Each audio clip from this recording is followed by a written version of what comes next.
Oke, Assalamualaikum warahmatullahi wabarakatuh.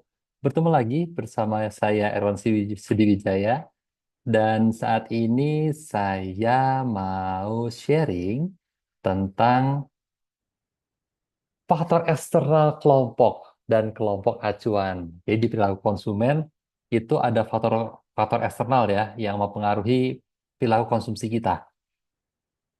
Nah ini, oke. Yang pertama adalah keluarga. Nah ini, jadi keluarga itu adalah sebenarnya dia kelompok acuan juga sih, cuma hubungannya dekat banget sama kita, makanya kita bikin di buku yang saya baca ini ya. Jadi dia keluarga ini tuh dijadikan faktor eksternal tersendiri karena pengaruh yang begitu kuat pada konsumen. Dan di keluarga ini yang menarik itu ada kebiasaan membeli produk atau perilaku konsumsi yang diturunkan dari generasi ke generasi. Misalnya untuk eh, pasta gigi Pepsodent atau sereal sarapan pagi energen gitu ya, energen sereal.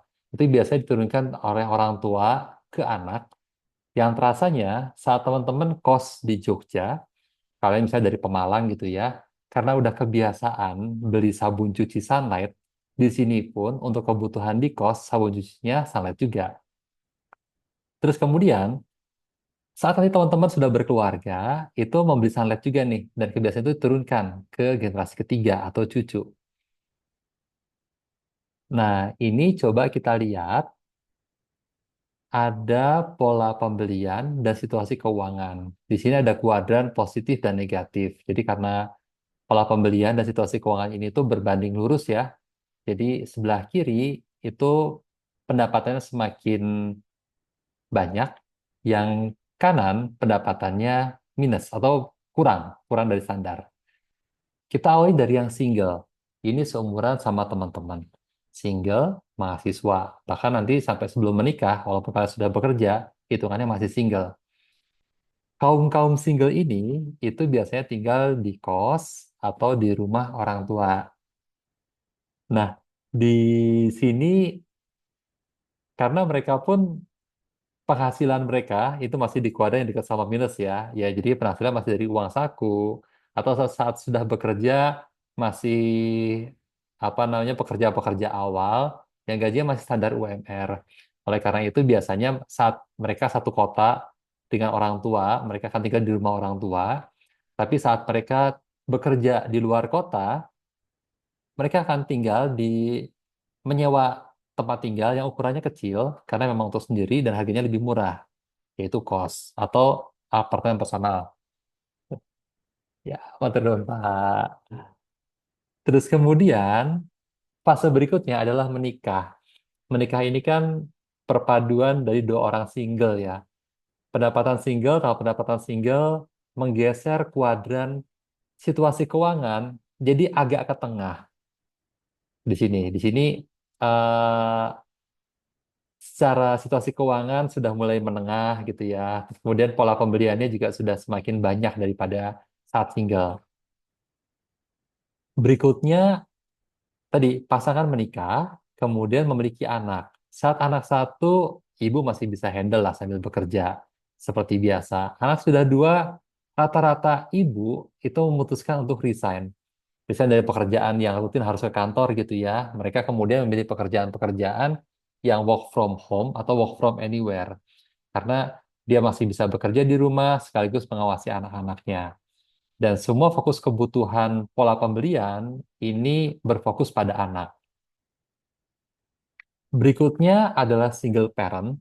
Kalau di sini single parent dengan anak ya. Jadi di buku yang saya baca, 20% perkawinan itu berujung pada perceraian.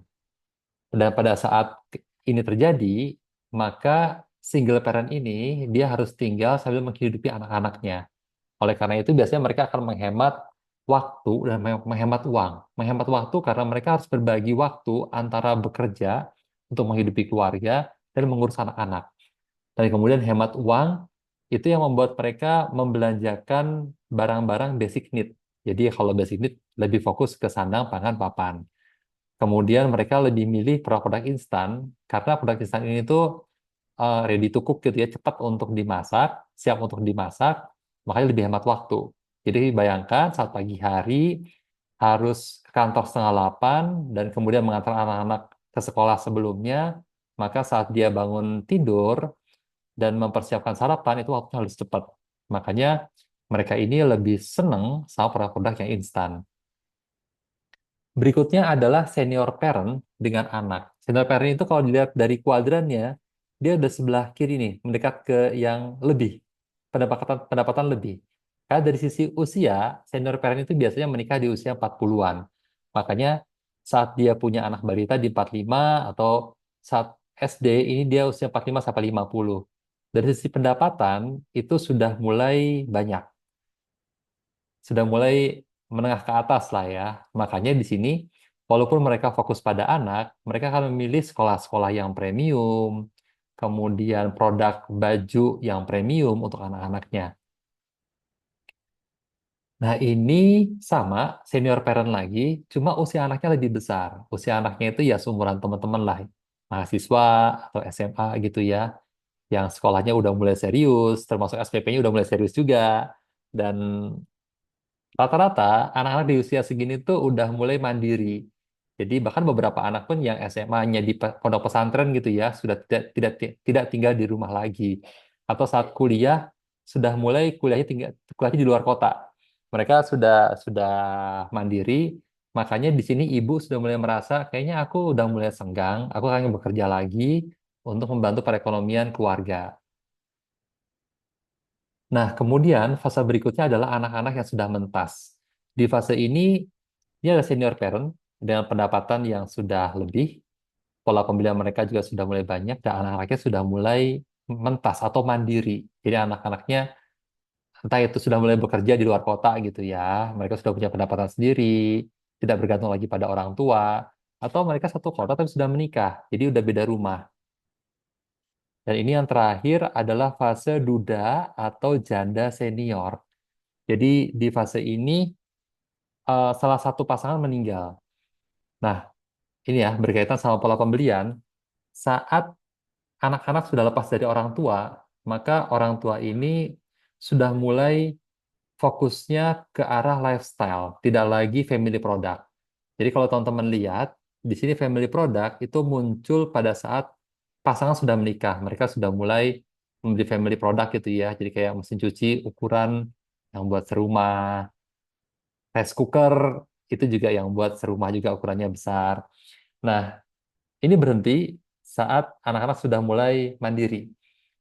Orang tua jadi punya pendapatan, alokasi pendapatan yang harusnya ke anak-anak sekarang udah nggak ada lagi, mereka gunakan untuk lifestyle. Makanya di usia-usia anak-anak mentas dan udah janda senior ini, mereka lebih sering ke acara-acara komunitas reunian SMA, SMP, umroh bareng, gitu-gitu ya. Nah, ini teman-teman, bedanya saat kalian membelikan produk untuk keluarga sama untuk organisasi misalnya. Saya teman-teman tergabung di Ciko, terus kemudian kalian membelikan satu rim kertas gitu ya. Ya kalau udah ke Ciko ya udahlah beliin kertas yang ada di toko buku, lihat dari harga paling terjangkau dibeliin. Tapi saat ade minta tolong Kak, nanti pulang kuliah nitip kertas dong satu rim. Itu kalian akan bertanya, ini nanti kertasnya mau buat apa nih? Mau buat tugas apa? Terus kira-kira apa namanya sukanya itu tuh biasa pakai pakai brand apa gitu ya. Ya nanti di sini soalnya kalau saat kita beli sesuatu untuk keluarga itu kita belikan sebagai simbol cinta terhadap anak, pasangan atau keluarga. Paling terhadap adik gitu ya. Dan barang yang kita berikan ke rumah itu akan berdampak pada seluruh anggota keluarga karena semua bakal ngicipin, semua bakal nyobain. Makanya di sini saat ada ketidaksetujuan dalam proses pembelian produk, ini bisa jadi bibit-bibit perselisihan keluarga. Dan menariknya, saat diamati, itu ada 4 kuadran nih. Jadi kalau dilihat di sini yang paling bawah tuh ya, ada kuadran subjektif dan objektif. Makin ke atas makin subjektif pendapatnya, yang makin di bawah itu makin objektif, makin makin rasional. Kalau yang subjektif itu makin emosional. Terus kemudian yang di sebelah kiri bisa dinegosiasi, sebelah kanan otoriter. Yang pertama ada fakta sesat. Jadi ini biasanya terjadi di keluarga saya gitu ya. Misalnya dalam pemberian martabak, saya lebih suka martabak asin, istriku lebih suka martabak manis. Kalau fakta sesat ada subjektif dan otoriter. Di situ kita boleh mempengaruhi anak-anak nih. Hati-hati, martabak manis itu tuh gulanya banyak banget ini. Ini bisa bikin kalian glukoma, ntar buta. Fakta sesat gitu ya. Ini cuma tentang itu doang sih. Terus kalau istriku nanti udah mulai hati-hati nih kalau apa namanya martabak asin itu digoreng, gorengnya karena suka gosong bisa bikin kanker gitu ya. Aku takutin doang. Terus kalau yang di emosi itu subjektif, nego. Jadi biasanya kalau di sini udah di poin udah terserah kamu aja lah Pak. Nah ini kan mulai nggak enak nih, mulai kita negosiasi lah ya. Terus ada lagi yang tambah fakta, objektif otoriter. Di situ kita tambahkan fakta-fakta yang real, karena nggak takut apa. Martabak manis itu tuh gulanya bisa keras loh. Nanti kalian nggak bisa diem gitu ya. Terus kalau yang nalar itu ada fakta, ada negosiasi juga, dan itu objektif. Misalnya di rumahnya lauknya kurang nih. Gimana kalau kita beli martabak asin aja, biar bisa buat lauk bareng-bareng gitu ya. Oke, itu tadi faktor eksternal keluarga. Sekarang kita ke faktor eksternal yang kelompok acuan.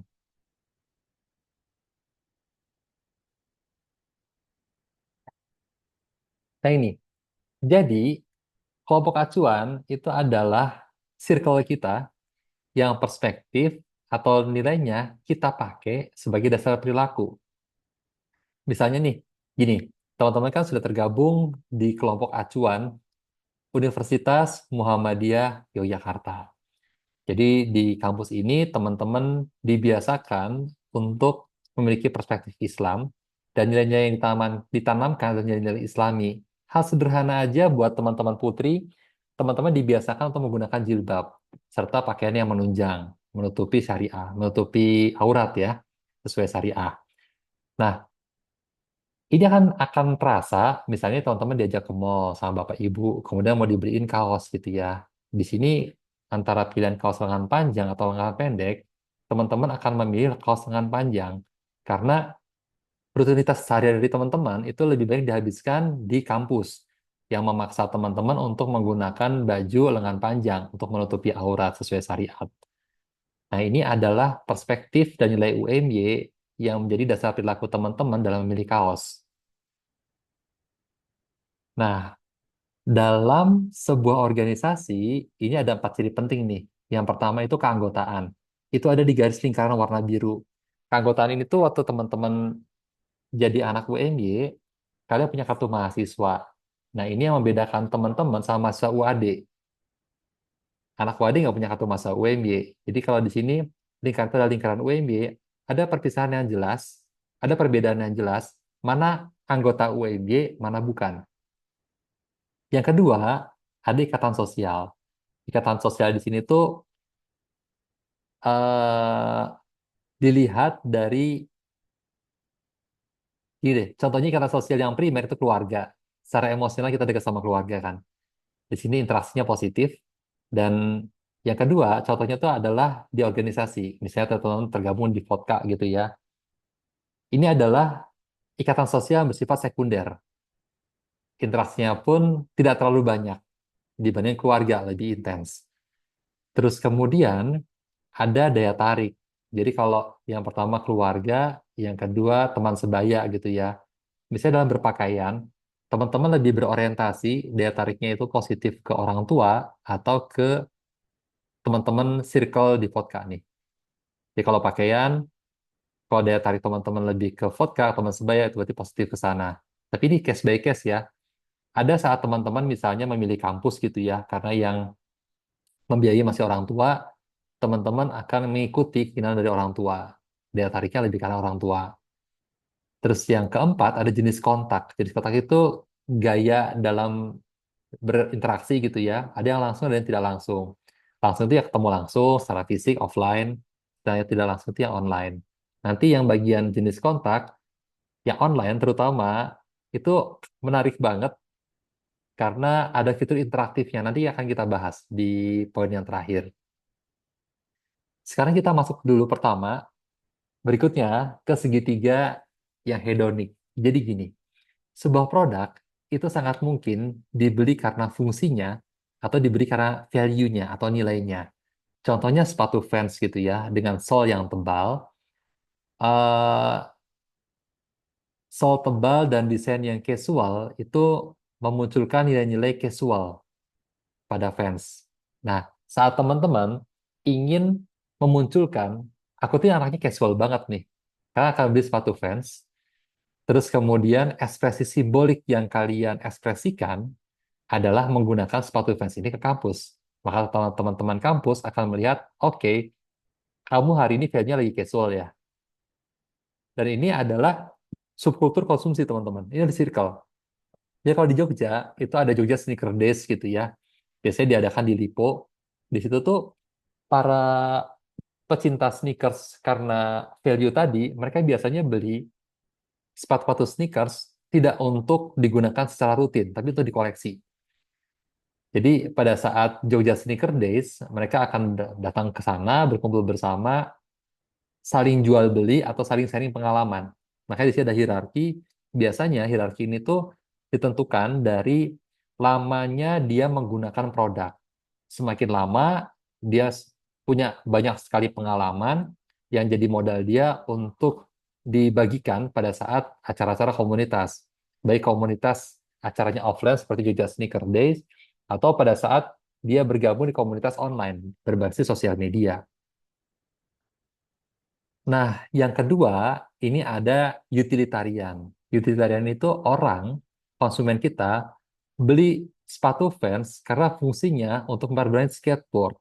Dia memanfaatkan sol tebal bagian bawahnya untuk bermain skate dengan nyaman. Di sini ada nilai tambah yang dia rasakan, yaitu sepatunya lagi. Nilai tambahnya yaitu kakinya terproteksi dengan sol yang tebal. Dan kemudian karena manfaat terproteksi ini yang membuat dia jadi loyal. Loyal itu kan ciri-cirinya riba ya. Jadi saat sepatunya rusak atau solnya udah mulai tipis, dia akan riba lagi sepatu Vans. Terus berulang.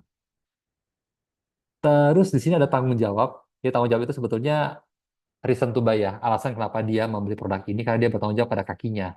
Dia suka bermain skateboard, dia pengen kakinya nggak cedera, dia pakai Vans. Terus ada ritual dan tradisi yang sama. Ini kalau teman-teman lihat di Bantul punya skatepark. Di Jogja depannya Mandala Krida ada rem-rem buat bermain skate gitu ya. Di sini ada ritual bermain skate bersama yang dilakukan oleh para pecinta skateboard tadi. Dan di sini ada kesamaan, mereka sama-sama suka skateboard, makanya mereka beli sepatu Vans. Cara utilitarian atau karena fungsinya. Saling kait mengait ya. Nah ini teman-teman, yang tadi tak ceritain di jenis kontak tidak langsung atau online. Di sini tuh mereka bertumbuh dari medium blog pada awalnya. Kalau sekarang sih udah mulai ke sosmed ya. Udah mulai banyak di Facebook sih. Instagram pun ada sih beberapa pecinta brand. Nah, saya jadi keinget penelitian dari mahasiswa saya yang dia meneliti komunitas pecinta brand Carhartt di Facebook. Carharttnya ini bukan yang baru tapi yang second. Nah, di situ dia cerita ada orang-orang yang sudah pakai Carhartt bertahun-tahun gitu ya. Dia punya pengalaman banyak yang sering dibagikan. Orang-orang seperti ini tuh menjadi pengelola dari forum diskusi ini, komunitas ini. Terus kemudian di bawahnya mulai ada followers yang ya baru pakai setahun 2 tahun lah. Di sini mereka sering komen-komen tipis-tipis berdasarkan pengetahuan yang mereka miliki dari menggunakan produk. Dan yang terakhir, di sini ada viewers, jadi orang-orang baru yang masih pengen beli di awal gitu ya, masih newbie. Akhirnya mereka jadi pembaca pasif. Terus menariknya di sini itu ada mereka tuh bisa saling saling stalking followers. Jadi leader pengelola kita punya followers. Terus followers yang suka komen tipis, mereka juga punya followers juga. Baik juga para newbie punya followers juga. Nah di situ antar anggota bisa saling stalking followersnya siapa-siapa aja. Oke, ini yang tadi yang terakhir di sebelah kiri ada pengaruh dari need dan want.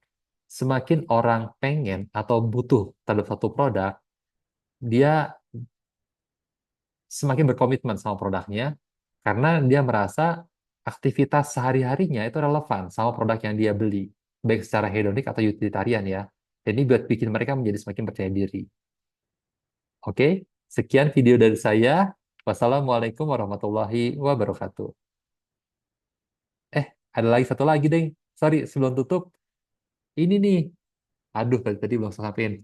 Jadi ada, sorry ya, belum tutup ya. Jadi di sini ada eh, proses dalam mencari informasi. Ini leader. Jadi kalau dia itu tuh pertama leader ini ditiru sama followersnya gitu ya. Ini bagian dari yang medium online tadi. Jadi aku lanjut lagi kuliahnya ya.